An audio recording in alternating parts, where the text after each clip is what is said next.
What is going on, one and all? Welcome to the triumphant return of On Screen Live. My name is Andrew Jupin. I'm going to bring in three buds. We're going to talk over the weekend box office, paltry as it is. And we're also going to review a bunch of shit that we've been watching, that's like new adjacent. But hey, we've been on break for a while. So what are you going to do? But let me bring in these buds right now. First up, straight from the new Goon Cave, Eric Siska. I've been gooning since we've been off the air. Every Monday at noon, I start the goon session here. Excellent, dude. But now I have to do this. Yeah, well, sorry about that. Well, we'll try to find some off weeks so you can charge back. Thank you. I'd appreciate it. Next up, you know him, you love him, the librarian himself, Mr. Chris Cabin. And that's when I told Ian Curtis to blow it out your ass. Yes, we were at a KFC at the time, and it didn't matter because the guy behind the counter had, of course, escaped through the back. I went back there. I took it to the soda fountain, and I started throwing sodas at Ian Curtis. Who is this? Who wrote this book? Excuse me? Oh, hi. This is Mark E. Smith, of course, of The Fall. Oh, got it. Yeah, I'm glad the book fair got to Connecticut in time for this one. Oh, no. I've had that one for a while. One of my favorite bands, The Fall. I see. I thought it was Jarvis Cocker for a second on the cover there. But I mean, he does have that kind of look, I guess, on the cover. He's looking a little swaggy on that one, I guess. That's right. That's right. And hey, making his triumphant return, we have reanimated his lifeless body. Please welcome back to the program and the WHMU at large, Mr. Steven Sadak. Hey, everybody. How's it going? Yeah. Steve lives indeed. I am so glad it worked out. We found your body in the river, and we put your baby's brain inside of it. Yep. Here you are. And you were I'm walking horny around as hell. I'm so fucking horny, guys. I was chasing that cute little duck dog, dude. Yeah. Yeah, I didn't like that movie. I'll probably never watch it again. Yeah. Pretty indifferent to it. I'm not going to complain about all the male and female nudity, of course. No, certainly not. And I mean, Emma Stone deserves her awards. Yeah, I had a little surgery. Still got most of my toes. No, that little surgery where. Did you sell them? Did you sell them? I have not. I've just started to walk outside and stuff, which is sort of exciting. Nice. This is a new thing. Definitely sitting on a surgery donut, so don't worry about that. Oh, man. You got to do it, dude. Mm-hmm. You got to do it. But we got so many people welcoming you back, dude, in the chat. We got Kate G, Knowledge Junkie, Will Plock. That's nice. Lena 10, welcome everybody. Nico Fish, Malls G, Jen Stansfield. Hello everybody in the chat. Welcome back to the chat. Yes. Lively. Is this an old man sweater or a robe you're rocking? No, this is an old man sweater. Okay. I was gonna say, Chris, it looks like you stole it from the hospital. To quote ratty. To quote Dumb and Dumber, it's a cardigan, but thanks for noticing. Of course. Very nice. You look cozy. All right, dudes, we got a lot to get to today. A lot of ins and outs and what have yous, as it were. Talk about some movies and TV we've been watching and whatnot. But let's talk about the weekend numbers. We're in that January pit of despair. This is Highest Gross.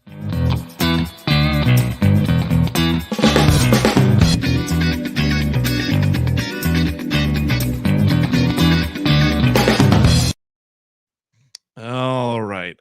So this is, the Badlands of January, you guys. Not a lot going on with regard to ticket transactions, let's put it that way. The bad days, the all or nothing days, the migration days. It's the migration days here, man. In at number 5. Are those little rubber duckies characters? Are they like minions in this thing? No, I think it's just kind of a goof, maybe. Just a funny little poster. I'm probably, unless we do it, I'm probably never going to see this movie unless, and again, maybe my nephews will drag me to it. But I will say, just from the ad campaigns and all sorts of cross promotion, I find those ducks charming. So there you go. I do too. And wow, you guys sound like my mother with happy feet. That came out. She's like, they're charming. Well, that's the thing. They were charming. Yeah, charming birds have become an animated staple. Yes. Birds really are a big thing. That also is just them ripping off Toy Story. Yes. Sitting with all the alien guys. Yeah. Yes. Well, that shaved nut sacks with fucking glasses on. They go, baby, Yeah, I don't like those. Some of those minions are also unshaved nut sacks, just by the way. Right. Very See, that's rubbery. good. At least with birds, you don't have to think about what their genitalia is like. You know it. You could look it up. know it. You look I it up, know like, it. right. I know it in and out. There's That's YouTube true. channels that are just dedicated to it. Is that right? There are. They Yeah. are. Hit me up with that link. I will say, not me, but little kids in my family, 2 little thumbs up to that movie. Oh, there you go. That's fun. One of my nieces and my nephew went and saw it, enjoyed it. We're looking here, week 6. We've accumulated 95 million at the U.S. box office, 192 globally. This little guy's doing just all right. Do you remember, like, when, I mean, like, this is very much me looking back at this point, and I don't even think it's nostalgia, but it's just weird now. Yeah. Like, when we were growing up, the fucking January, like, you didn't notice these movies because people were still seeing all the movies that were, like, going to make the awards thing. Exactly. And, like, it has all that just gone so quickly to streaming that it doesn't matter. Yes, probably. That seems like what happened. Yeah, I mean, I'd say also, like, just based upon, like, where we live, you know, we're seeing a lot of that stuff kind of ahead of the wider releases anyway. So maybe now, just like purely like geographically, we don't go see these movies as, you know, because we've already seen them, I guess. But to Chris's point, it's not being content in the box. You know what I mean? If Middle America was just introduced to, say, Poor Things or I don't know, right. whatever, Yeah. I mean, I guess it's not a year that has that really. At least Oppenheimer is back in IMAX and selling out shows. Check out our episode on it. That's, I mean, probably the 2 biggest Oscar frontrunners made the most money, which are Barbie and Oppenheimer in July. You know, so that's yeah. I'm kind of looking farther down the list here because, you know, we only do the top 5 here on highest gross. But yeah, I mean, like Poor Things was at 10. You know, so people are kind of coming out with that. Iron Claw, which is getting no award chatter really. It was fucking nuts that it's movie crazy. Is, Snub of the century. It is fucking crazy. I think it's because Zach, I watched it over our little break here. I enjoyed it very much. I think Zach went a little too hard with it.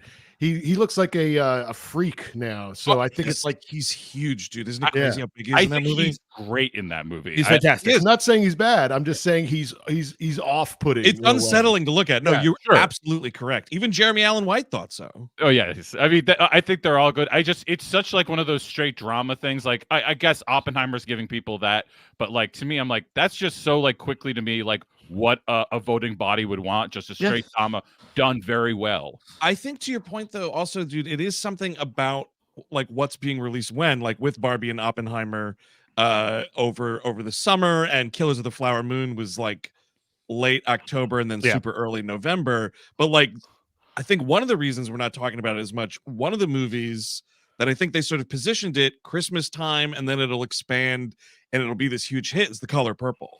Yeah, and that, you know, I think you could see Warner Brothers thinking like this will be a ton of nominations. It's got some attention, but not, I think, the ton that would have taken it into January being like a real box office banger. It's an interesting movie, but that was never going to make award. No. But you like, can totally see how they would I guess think that in it their would. brain, but that is just so crazy to me to be like, yeah, of course, this musical that they're doing so well right now, and everybody but it's so much. Right now. Wait a minute, what are you talking about though? Like the Spielberg West Side Story was rife with nominations. When at the box office right now is a musical, isn't it? Is it Mean Girls? Mean Girls, but yeah, in January, Eric. I mean, it doesn't count. And so isn't Wonka a musical as well? Am I wrong? Yes, it's terrible. That's like a full straight-on musical, Wonka. Yeah. Oh yeah. Oh yeah. They do. I didn't know that. Whole asides with it. Twirlings. Oh geez. Okay. Well, that'll be on pay-per-view in this house. Not going to the theater for Wonka. Anyway, in at number 4. Anyone But You, starring movie star Glenn Powell and piece of sentient sheetrock Sydney Sweeney. What is sorry, that? I don't care for her. I didn't even know this was out. I don't know what this is, but I'm happy those young people are doing their thing. It's a rom-com, dude. It's a straight up like 2 people who don't like each other have to do this whole farce and pretend that they're engaged to make their exes jealous. Yada. I will remember this movie only for the Nathan Fielder, Emma Stone absolutely brutal takedown of the cutesy trailer that they put out, which was really? Oh, I missed that. They put out a cutesy trailer when this movie came out, and it's like the two of them being like, "Come to see my movie," and then and then Sydney Sweeney's like, "Don't you mean my movie?" And then the next day for the for the curse rather, the Emma Stone and Nathan Fielder did the exact same thing, like and it was like absolutely brutal. It was so uncomfortable to watch that I loved it so much. That's incredible. And I think Sydney Sweeney might be your classic really good looking character actor, and I think that she needs to get out of lead role. Like I think she's great in reality. She is really good in reality. Like she's not a bad actor. It's just like, again, like they put her in these movies and shows that like I don't care about. Somebody probably really likes her in Euphoria. So I don't. You're saying like she's great. I personally like I made that joke, so I'll just say like in everything that I've seen her in, I find it the exact same note, and that's not fair. Interesting to me. But maybe in 30 years she'll be like a Jennifer Coolidge, and everyone will love her. Ooh, I think that's I really do. I think that she's got like character actress kind of vibe to her, but she's really good looking, so they're like, you're a lead. It's like, is she really? The annoying thing about it was they also tried to like kind of like astroturf the idea of this movie, because there was like shots of them like making cutesy eyes behind the scenes of making this before the movie ever came out. It was just like, oh my god, they have so much chemistry, they're looking at each other, there's two attractive people who are looking at each other. That sounds fun. I want to watch that. Sure. It's in theaters right now, Eric. It is. It did 5.4 million this weekend, and you know it's done 64 million here and 100 globally. I mean, it's not nothing. I appreciate that movies like this are out in theaters. So you know, for what it's worth, I'm glad that it's there. All right, here we go. Moving right along. News to me that this was a musical, Wonka, so that reminds me though, both Wonka and Mean Girls, we are doing this thing where we're scared of like being out and proud about our musical, and we're cutting trailers without the musical numbers in them. You're right. Yeah, they're hiding it. What the fuck are you doing? But that just speaks to like what I'm talking about. Like they clearly know that people aren't like flocking to these things, even though they're doing okay in a January box office, sure. But like, why wouldn't you put that for? Like, if Wonka is a musical, which it is, like, why wouldn't you put it that way? Because they're scared of it. They're like, they think like audiences are going to make fun of it and shit. Like, but the funny one about that though, for me, is Mean Girls. Both actually Mean Girls and Color Purple, because both are very known and successful stage musicals. It wasn't a fucking secret. What are you doing? Trying to trick somebody into thinking they just remade Mean Girls? They did that. And remade Color Purple? I think they did that. Didn't they just release a musical version of Waitress? Yes. Didn't they film? No, it was filmed from. It was from the Broadway version. Okay. Yes. Okay. I don't know. Yeah. I thought for a minute they had done the same thing like with Mean Girls, but with Waitress. No. I mean, Mean Girls it's a movie musical. Yeah. The Waitress thing. Someone in the chat correct me if I'm wrong, but I feel like I would have known about this. It is just we filmed a stage production, like a production of the musical, which is a good music. I kind of would rather have that than like trying to make it a movie around it. Mm-hmm. Yeah. But that only gets released on Fathom Events, Eric. So you want to release it on major, theaters. So you have to be like, it's a movie. Right. Yeah. 20% new footage. Yeah. So Wonka 6.5 mil. Look at these numbers though. 187 million in the US, 532 globally, and this thing only cost $125 million. So it's a Timmy hit. Timmy's got a hit. There you go. Timmy hit. All right. We'll be talking about. We call it a Timmy hit. Well, I mean, maybe it's good that we moved Dune until this new year, because you can't have these two Timmy hits hitting each other. Yeah. Actually, that's true, because Timmy hit's going to time cop itself, and then no one has a Timmy hit. Two Timmy hits cannot occupy the same weekend. That is the idea. And hey, Wonka, lay off the fucking chocolate bars. All right, so here we'll be talking about this one a little more in a second. But the David Ayer Beekeeper was in its second week here from MGM. We're looking at 8.4 mil, and this is, it was an okay 49% drop, not too shabby for week 2. 31 million here, 75 around the globe.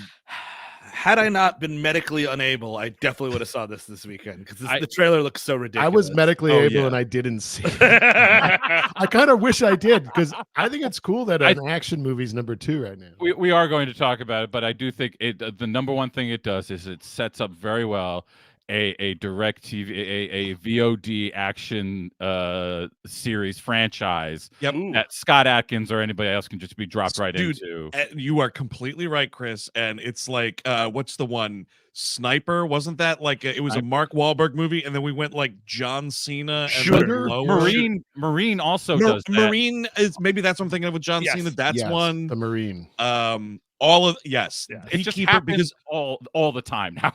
Because this is just like insert new person to play titular Beekeeper. So do you think John Cusack is going to find himself on the receiving end of the Beekeeper at some point? He's going to get Beekeepered. Most definitely. I would say Scott Adkins is in line for a beekeeping of his own. Well, that'd be nice. Knowing John Cusack, he would want to play. I mean, maybe he would like gnaw down on some real like ghastly villain role. Yeah, but I feel like he would want to be like the tech man for the Beekeeper. He would want to be on the side of the Beekeeper. I feel you would sub in Cusack for the Jeremy Irons character. Yeah, yes. Get him like in so. Like Cusack's like an older like managerial kind of thing. Anyway, more on that in a minute. But the Mean Girls musical, which is indeed a movie musical and not a filmed production of the stage musical, was number 1 for the second week in a row, and we're looking at 11.7. We've got Mean Girls fever, and I want to announce something here because I need money desperately. Sure, I have. Check this out, and I'm so old. I was working in entertainment when the original Mean Girls came out. Wow, this is legged it off of TV. No, this is an actual screener copy. This is from Late Night with Conan O'Brien. This is Conan O'Brien's actual personal viewer here of a screener here. When you put it on, it says Conan O'Brien on it, so that they know who leaked it if it came out.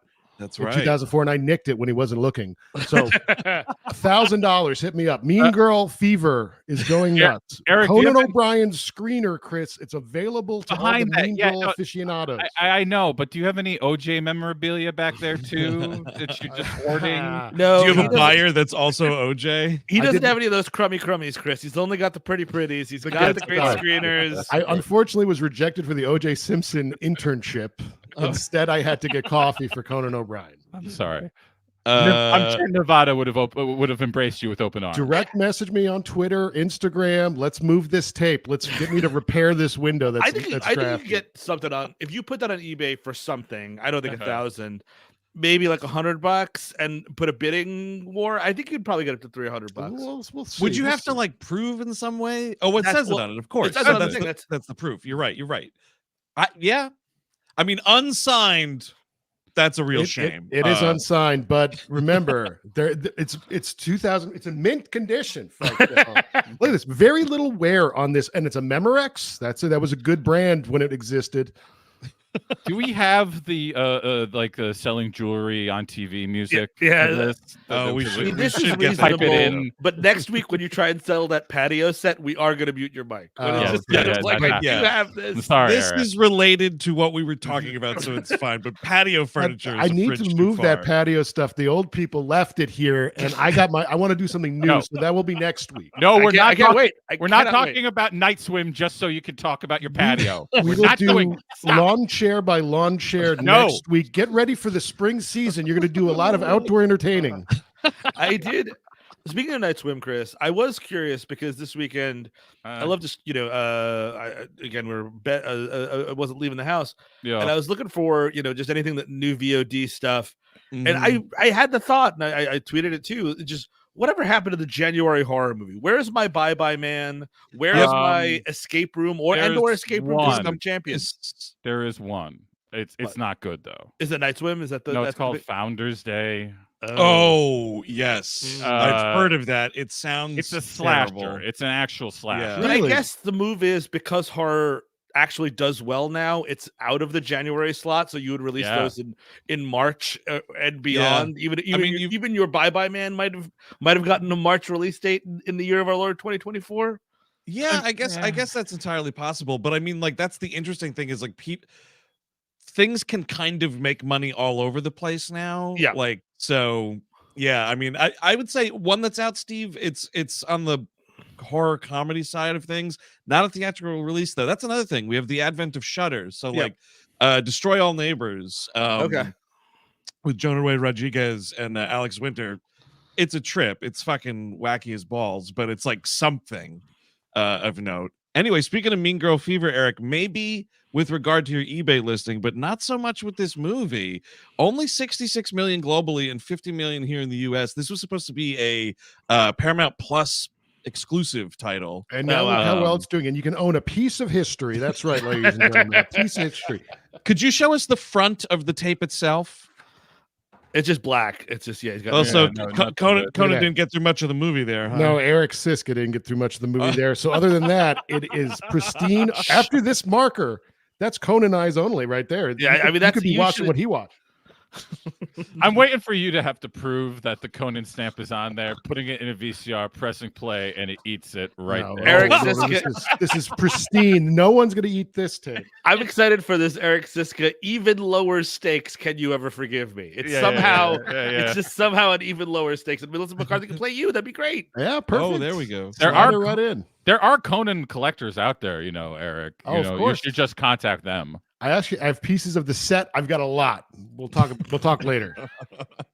Hey, but speaking of us talking later, we're going to be talking later on February the 1st, which is a week from this Thursday.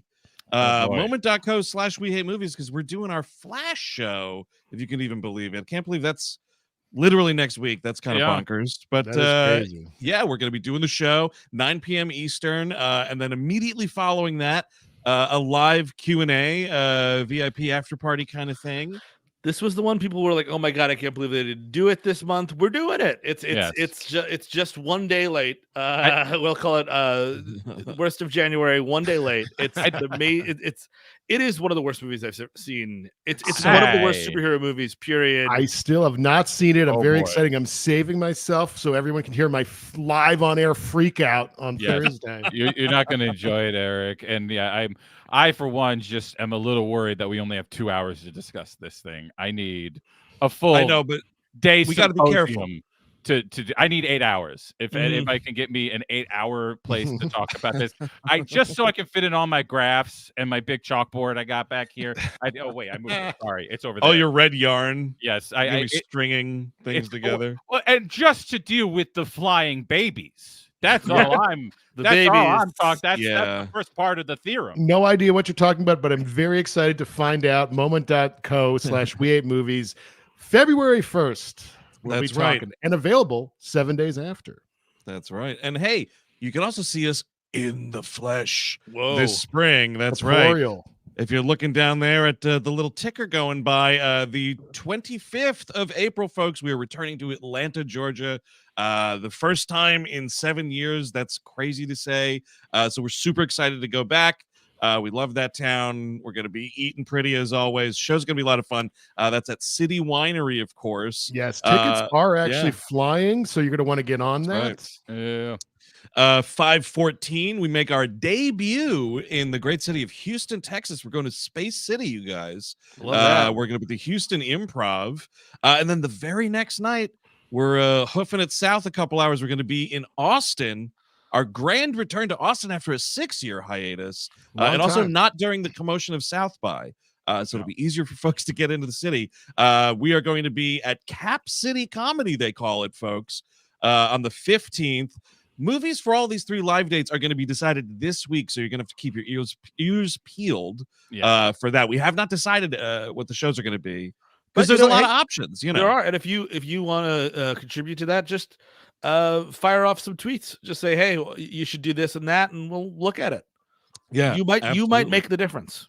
Yes. Suggest a title for the tour and pick up a nice Mean Girls cassette. No, do not. VHS cassette. I'm not doing a Richard Linklater movie. Don't even ask me.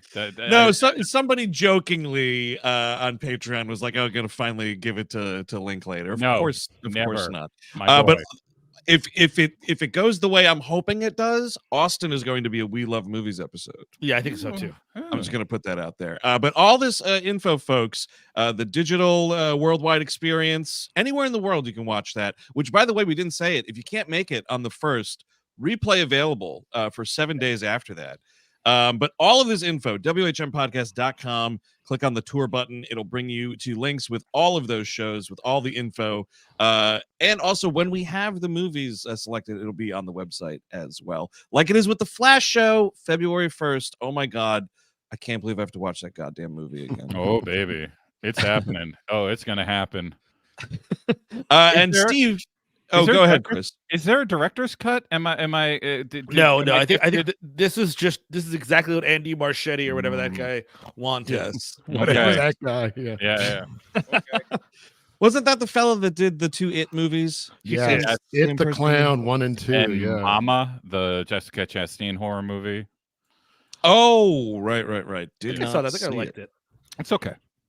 Hey, Steve, though, speaking of requesting things, what's going on right now? Oh my God, listener request month. The lines are open. We are waiting for your phone call at 1-833-WHM gang. That is how you're going to request any and all We Hate Movies episodes. Just a quick 1-minute call saying, "Hey, I'm from here. I want you to do this, that, and the other." Just one movie, sorry. I want you to do this. No, that, or the other thing. Just this. I want you to do this, blah, blah, blah. So 1-833-WHM gang. That's how you're going to call it. We Hate Movies. Anything for Patreon, just write in a separate email. Say, "Hey, I want to request these 2 episodes of Star Trek for the Nexus. Hey, I'd like to request this movie for We Love Movies." You know what we have on Patreon. We have it all there. But yeah, WHM requests at gmail.com. That's right. One request per email. Different email address than the mailbag offering. So remember to send it to this address, because the other address that's getting deleted. Exactly. One request per email, 1 request per show. I want that to be also very clear. This has been an issue before. I also a message to the terminally nervous and anxious and depressed. Just call and say your name, say the movie you want done, say goodbye. It's not a big deal. I swear to God, it's very easy. I do. I go through the calls. I always find it incredibly endearing when someone's got a script where there's and they just fuck it up, and it's just like, yeah, I wanted to request the Beekeeper because Jason Statham's a fuck. Right. Yeah, I want to call him the Beekeeper because Jason Statham needs to be stung by a bunch of fucking bees. And it's like, it's fine either way. It's fine. But it's kind of like the We Hate Movies equivalent of that Winnebago Man video. It is. Oh my God, I have so many of those. That is so great. Good movie. Good. But good. Nothing to be nervous about at all. Yeah. We will not put on, if you say fuck or something and eject your call, we will not screen it for everybody. And cursing is okay, folks. Cursing is okay. Oh, yeah. I mean, come on. We're not going to tell you not to curse. Mm-hmm. That would be wrong. So yes, WHM requests at gmail.com for all those Patreon requests, and 1-833-WHM gang for the We Hate Movies listener request month. I'm excited. We've been getting calls in. I'm excited. It's coming right up. Yeah. All right, now I'm looking in the chat. There's nothing wrong with writing your script. I'm glad that you do, and I'm glad. I want your calls. I want your calls. I just don't. I don't want to hear that shaky piece of paper while you. No, all we're saying is, look, nothing to be worried about. Enough to deal with. There's enough everybody's got to deal with every day. You don't need to put the added pressure on yourself, baby. It's all right. Don't sweat it. We're just there we go. We're moderately successful podcasters. It's not that big of a deal. Look at Steve. He's barely alive. I'm barely alive. Look at this. It's fine. Are you at home sitting on a medically sanctioned ass pillow? If not, you're doing much better than Probably me. not. But call Probably right in. not. Don't worry about it. None of Jason Statham's victims in The Beekeeper need ass pillows because they're all dead in the new one from David Ayer. So who is it? Just me and you, Chris, on this one, right? I think so. I did not get to. I wanted to get to it, but I unfortunately did not. Yeah, that's fine. Yeah. So Chris Cabin, what are your thoughts here on the Beekeeper, my friend? I mean, it's a David Ayer joint, so it is bad. It is what he comes. He always brings it. It's always going to be bad. But that's I say that with a little tragedy to it, because I do think the guy's got some style. There's like parts of this movie that do work. A lot of the action does work pretty much. It's cut to shit. It's not edited very well. And you would think now, in the age of like post Scott Adkins choreography, good fight choreography is now a must in the John Wick / Scott Adkins world. But like, it's still really not that well done in this. It's better than usual. Okay. Better than usual with a Jason Statham movie. But yeah, when I'm watching, I just got done with John Wick Part 4, man. The bar has been lifted. You no longer can like get away with half doing it, I think. I just also watched Eric, I think you've seen the One Shot and One More Shot movie. I saw One Shot. I did not see the sequel yet. It to me, it's so basic. Like, oh, you can just do this and make it look good. You don't have to like fuss too much. It's pretty easy to do it. And like now, I'm just kind of like, well, you cut away from like all the good movement. I don't know. What's but anyway, interesting about One Shot is, just a quick digression, is that Ryan Phillippe's in it. You know, that's kind of surprising. That's where he's been. He's now doing Scott Adkins movies. He's got a little Empire Secret movies. I'm sure he's been getting there. But anyway, back to Beekeeper. I like the story. I just was kind of like, this is fine, but like, if you're gonna have this antic world, like, it feels like they did a half step of something like Smoking Aces, where there's a bunch of like characters that come out out of the sun that are like crazy and just trying to kill someone. And like I was like, okay, and then like it like pulls it back immediately, and like it keeps doing that herky jerky thing where it can't decide, does it just want to be a crazy action movie, or is it trying to be somewhat serious like a John Wick, where there's like lore that we care about? They are trying to have it both, and also like we're kind of saying something. Oh wow! Okay. Nobody needs to be saying nothing in the Beekeeper, and it would be totally fine. I mean, I think like, look, there's obviously like levels of shit, and I don't think every movie is gonna try to should try to top John Wick type stuff. That's why John Wick is John Wick.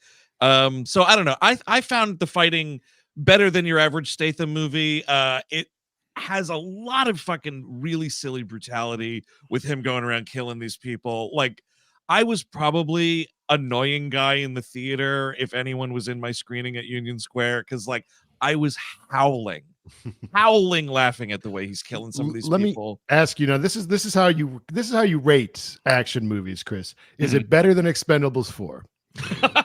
What? Oh, that's the thing. Anything above Expendables 4 is okay. Yes, that's a 3-star. Everything above that is a healthy 3-star fellow. No flag on the play. No, sir. I agree. Beekeeper is a healthy 3-star in my opinion. I'll say though, I want an Ayer cut of my own, but this Ayer cut just removes the absolutely useless FBI characters who are like 30 minutes behind the fucking movie every step of the way. And like the whole thing is like Statham is getting revenge for Felicia Rashad's character committing suicide because she gets fucking scammed and all her money goes away. And the one of the FBI agents, the character is the daughter of Felicia Rashad, so that's why they keep it in the movie. It's so awful.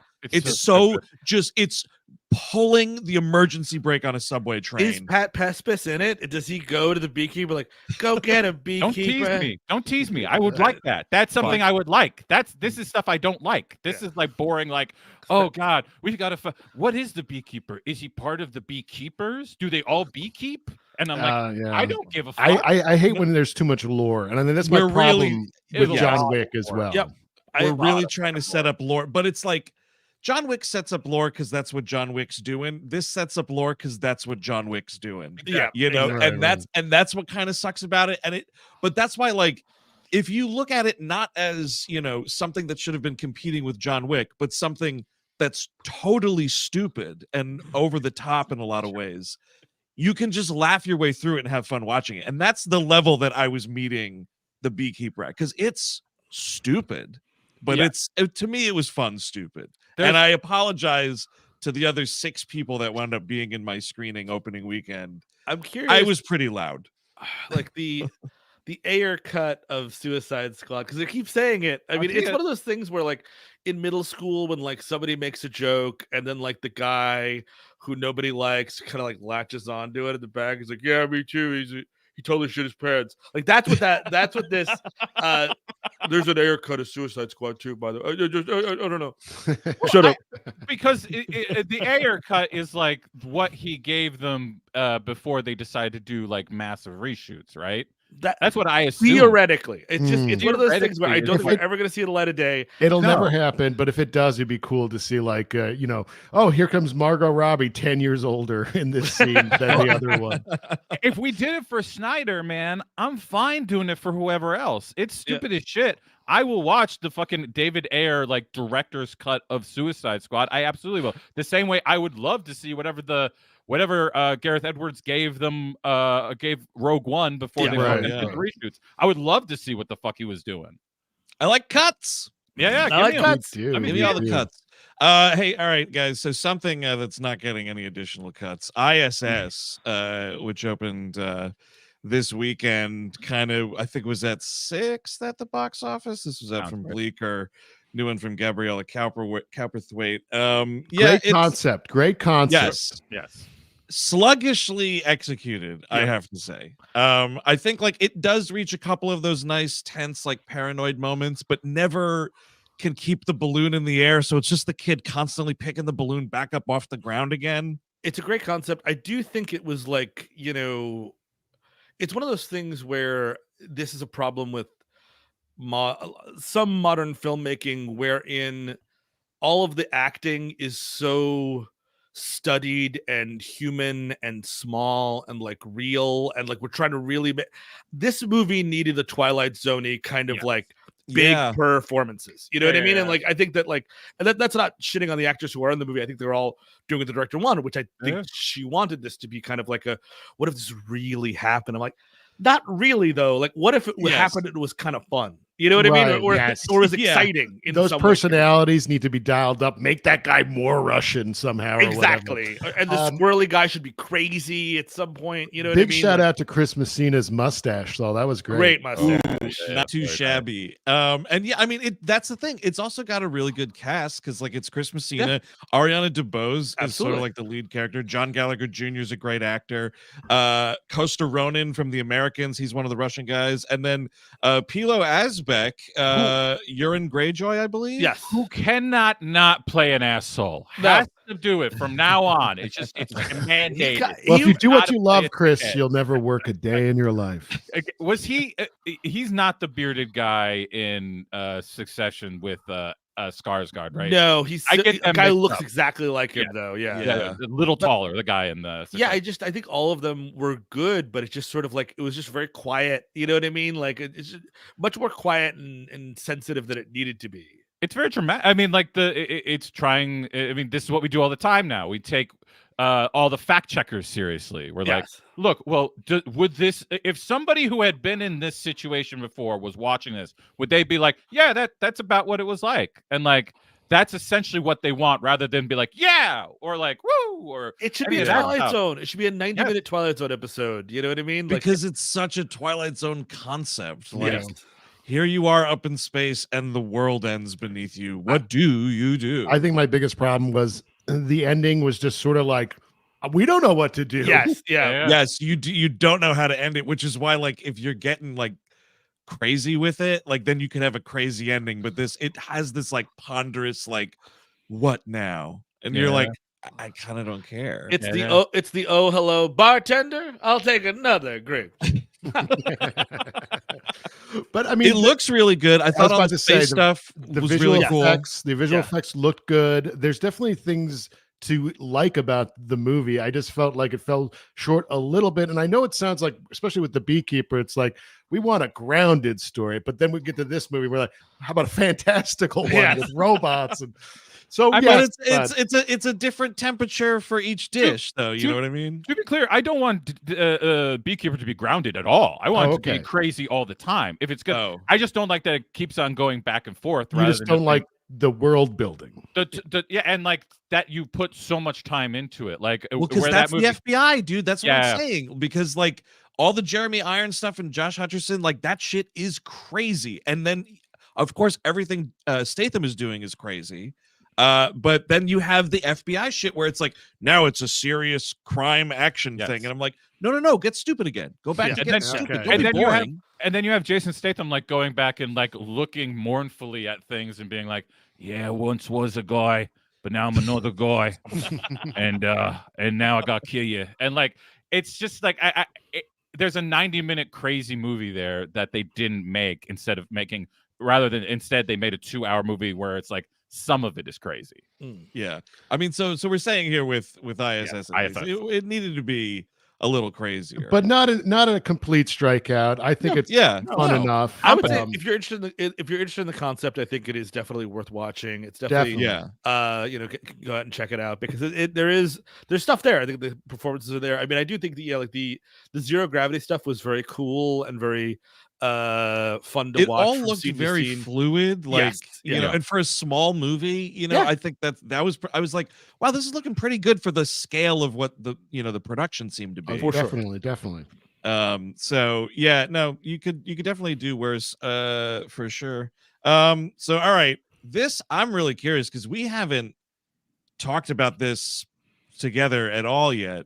But True Detective Night Country. Who among us is going along with this so far? 2 episodes. We got everybody. I watched it all. Yep. No. Thus far. It's early. It's early, but it's eerie. Yes. Yeah. Creeping me the fuck out, man. I'm hopeful for it. Obviously a lot you can compare to like The Thing or whatever, and it's interesting, and I'm going to keep watching it, and I hope it really gets there. Yeah. I do too. I like Jodie Foster a lot. Callie Rice is okay thus far. Good sex scenes. Good. I mean, a lot of sex scenes. I mean, Yes. it's Quite True for Detective. everyone. I It's mean. HBO original programming. Yeah. It's That's- just we're that's just what everyone's you want. railed against something. Yeah.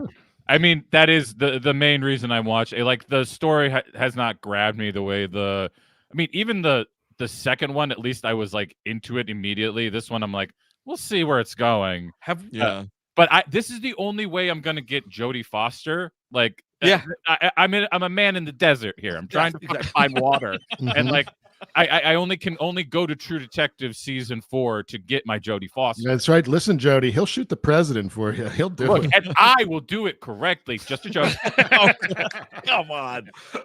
What about? Did you see her and Annette Bening in the movie there about Annette Bening's the swimmer? Niad. Yeah, Niad. I think it's fine. It's it's Well, what are you gonna do? My thing with this True Detective season is I'm like, are there like outright ghosts on That's this show the now? Probably. I'm Seems betting like it. yes. And there have not, to be clear, there have not been ghosts and/or goblins or any supernatural any of them. elements in any of the other Okay. ones.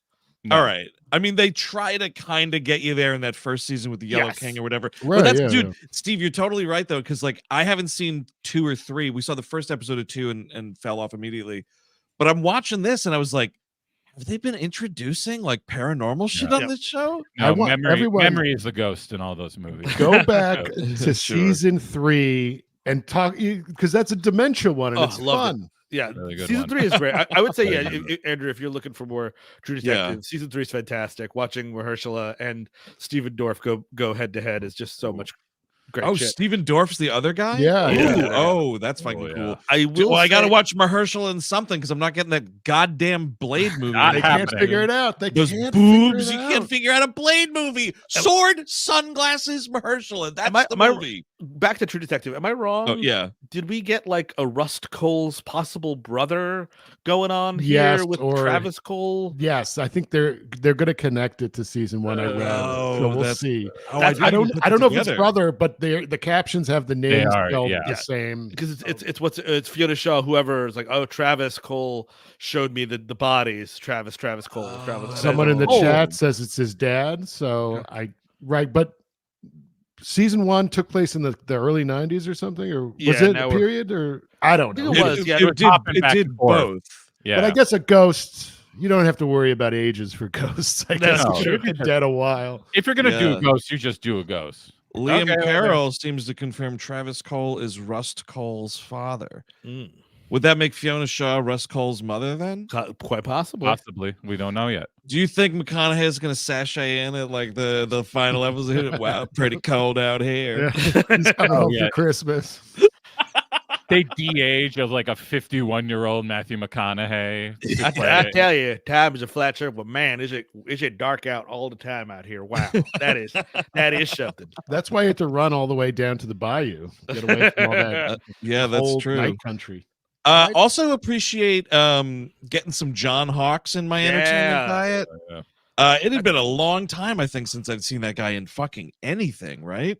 Yeah, and I will say, anyway. you got Christopher Eccleston running for Colt McElhenney now. Like, they look exactly the same. How did that happen? Because he's got, like, they both have the same pattern baldness, and now they're getting the same that dude close crop haircut. Yes. And like Eccleston's haircut in this show. Yes. Yeah. And Eccleston's looking a little like bigger. Yeah. Like working out, not like fatter. Like no, he's got the we're getting big. We're getting swole. Pain serum. Yeah, I don't know. I mean, all of the shit, like, you know, with the crime scene and everything, like, it's very Hannibal feeling, which is weird too. Yeah. I mean, I'll take it, but again, it's just so different from the True Detective I've known. Well, yeah, I mean, I would say even like the first one, the third one, I was sure I was enjoying watching it. Whatever the big arc was, like, I was enjoying each episode on their own merit. Yeah. And that is not true of this. This, I am more, there are things I like, but I'm floating around in the hopes that I'm going to like the big arc once it comes together. I feel that. That's my feeling right now on it. I will see, of course, you know, this is only 2 episodes. I don't know how long it is. Yeah, I don't know either. This True Detective? They've all been 8 episodes. Oh, 8 episodes. Traditionally, I don't know if they're going to do something different. I'm telling you right now, I am in like the worst mood with TV right now because I just finished season 2 of Reacher, and it is a piece of shit. I am not done yet. Wow. I have one left. The first season was great. You like I love the first first season's season. great. The second season, it's like I don't care about your buddies. Your buddies, you didn't. Why did they make Jack Reacher part of the Avengers? Why the fuck did it happen? No, listen, I didn't get to Iron Man showing up in the finale yet, so I'll hold on. No, yeah, I mean, but you know what I mean. Like now he has a group, and he's like, I don't like that he's got a group. Yeah, and like it doesn't matter. I don't care. I want the character. Like it doesn't matter. He needs to be the fish out of water. You know, like you can't be, you know, water in the fish. What are we doing here? What are you gonna give Raylan Givens 3 people that matter as much as him in the same job? Yes, it's like if you had Justify season 2. You're right, and there's 3 Raylan Givens hanging around. I mean, that was the problem with that Ant-Man movie, and that's I don't understand the desire to be like, oh, you liked it one time. What if everyone can do that? No, that's the point. That's the guy that does that. That's why I come to watch this thing. That's the bad idea with Blade having a team or whatever that was supposed to be. Exactly. What are you doing? Yeah. I Jordan don't get sunglasses. It's because you can sell that as like we're gonna build out a universe. This is how we make other shows. We're gonna have a Reacher's girlfriend, the show, and you know, first of all, get a better title. Oh yeah, I Reacher's like family man friend, the show. Like it's gonna have all those versions of it, and you sell it that way, but it makes the show itself a shithole. You know, at the same time, it's fun enough just because I like seeing people get killed. That's sort of what I'm in TV for. Yeah, oh yeah, you love that. But I hope in season 3, because it seems to be doing very well. I can't imagine them not doing a season 3 of Reacher. I hope that they go back to formula. By the way, I revisited those to formula. Apologies. No, thank you. That was delightful. I revisited the Tom Cruise movies. Oh, the Reacher movies? And the first one with Werner Herzog's good enough, but the second one is god-awful. Horrible movie. Oh, wow. I'll stay tuned, Edwin. Colby Smulders, co-lead? Are you kidding me? No. I don't know why people really? try to trick me into watching that woman do stuff. She belongs number 32 on a Marvel call sheet, and have to be that. That's what we're talking about, Sydney Sweeney. I think she's great, and they just miscast her. If you ever seen Andrew Bajolski's Results, she's fantastic in it. Okay, she is good. Oh in that shit, movie. you're right. Yeah. I do like that movie. Well, she's really good. I take it back. Don't worry. That Samuel L. Jackson Secret Invasion show took care of your problem for you. I noticed. So that's they murdered her, so you don't have to worry about her turning over the okay. MCU I did not know. Well, good for her. Yeah, that movie's old. That show's old enough, and no one watched it anyways. Whatever. Okay. It's like it's the inciting incident of the series, so Sure. Oh, okay. not really that much of a spoiler. No, who gives a shit? Anyway, I guess jury is still out for a couple of y'all on True Detective. I'm in. It's fucking weird. I'm There's a watching. I'm ghost. still watching. Yeah, I'm in. Yeah. I've just also because I've been seeing it in the chat. I think I'm the only one that took the leap. I did really like Echo, by the way, the Disney show there. Brutal as fuck, really good fight choreography, good family story, and D'Onofrio in almost every episode reprising as Kingpin. Only one Daredevil sighting, but I did see. Did you guys see they started refilming that shit because it's going to be all like reimagined or totally Right, or whatever? sure. What? They stopped shooting the Daredevil show, the new one. Born Yeah. again. Again? Well, no. They stopped it, and then it was like we're creatively retooling it, and now like I think tomorrow or today actually they start filming whatever the new thing is going to be. It's going to be hard for me to do any Marvel TV anymore. We're never seeing any of these movies. Blade's not happening. This movie's not happening. Like, just was a stop TV it. show. I just feel like either way. Yeah. Poor Charlie Cox is like William Shatner in that Twilight Zone episode. Is it coming? Is Daredevil Born Again coming out next year? Is it coming out the year after that? Can I leave? When can I leave? Tickets out of a mouth of a clown or whatever that was. Well, yeah. Well, okay. Yeah. Keep doing this. And like, well, yeah. Because what else is he going to do? Are they going to try to like a prequel version of his character from fucking Boardwalk Empire? Is that what he's going to do? I would like that. He's 30 years too old for it now. Yeah. At that point. Yeah. But that'd be nice. But yeah, I don't know. Anyway. See Echo. It's a quick. It's like 5 of them, I think. They're all like. I keep meaning to get through it. I want to. They're all like 40-something minutes. It flies by. I watched it all in a single sitting. So real quick, this is a weird thing because it came out January 2nd. I received it in the mail January 12th. But a little bit of home media mania here. Criterion put out the Apu trilogy, the Satyajit Ray trilogy of movies, which are just some of the most masterful movies good shit ever made.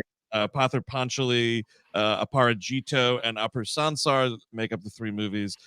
The first one sort of like put India's drama cinema in like international conversation. It was a huge hit. I think John Huston was who brought it to New York City or something like that. But these are all like literally restored from ashes. The fucking negatives burned in a fire, and they this was like the Academy Film Archive and La Magine Retraviata in Italy like worked painlessly to restore these movies. They look gorgeous. Essays by fucking Terry Rafferty, great filmmaker, and Girish Shambhu, both great film writers. In this, if you are interested in a place to start with Indian cinema, these 3 movies 100% pick up this set from Criterion. You will not regret it. Incredible. Their work with the Ray stuff, they've been very good at Ray movies. Yeah, and they've all been really well preserved. Yeah, and those are just 3 excellent movies in one little pack there, so go for that. But that's going to do it for this week, gang. It's good to be back, of course. Just some reminders about stuff here. Oh, here was the graphic I didn't put up.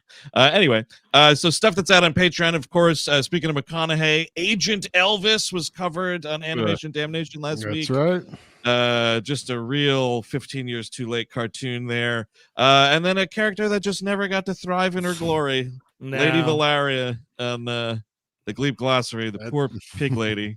Yes, and if you don't care about the pig lady, you have to listen to this episode for Steve getting stuck in some financial trouble. Exactly. That's part of why I had to go away for a little while, because some narc ass fan was just like, "Do you remember when you made a bet so many years ago? And Do then you remember?" And then thank you, fan, because then I got that $100, and then suddenly Steve's going to Dr. Nick Riviera's clinic, and he's taking even longer to recover. I was gonna Exactly. say he got the That figure. $100 didn't last that long, huh? How's that tape treating you? That tape's ready to go too. Everything must go. We need to make money here. I am really fucking in too deep. It's not a joke. Not a joke. Please help. What's also not a joke is tomorrow we're releasing the next We Hate Movies on Expendables 4, the dumbly titled sequel. Foibles. Speaking of movies no one was asking for, and you can catch that puppy ad-free on the Patreon at the $8 level and up. And stay tuned for later in the week, Thursday, all new Melrose 210. This one's pretty ridiculous on both ends of the show. Long one, too. We went the jumbo size episode. But I'm sorry, Joe is on trial for murder, and we just went long. We had to talk a lot about that. Yes, we had to talk about her. Yes. Oh my God, get out soon. Yes, and then on the Nexus, of course, that's going to drop on Friday. Charles Napier shirtless playing shitty music on TOS. Sick, dude. Oh my God, it's something. If you wanna see a narrative in our show here, you can watch, as Andrew says, there's no Charles Manson's music is not good. There's nothing even slightly worse than it in the Agent Elvis episode. Yes. And then come to the Nexus episode where he does indeed find songs that are worse than Charles Manson's songs. Yeah, I wouldn't have believed it if I didn't see it for myself, Chris. Being played by Jonathan Demme favorite Charles Napier. Yes, this is a Nexus worth it for everyone who wants to hear Chris freak out for 90 minutes. I was so pissed off. You were so angry. It was it was upsetting to me personally. Fuck, well, that's fine. It was pretty funny. So patreon.com/We Hate Movies for all that. That's going to do it for this week. We're stoked to be back. Thanks for tuning in. Until next week, I've been Andrew Jupin. Steven Zadek. Eric Siska. Chris Cabin. Have a good one, folks. Adios. Bye-bye.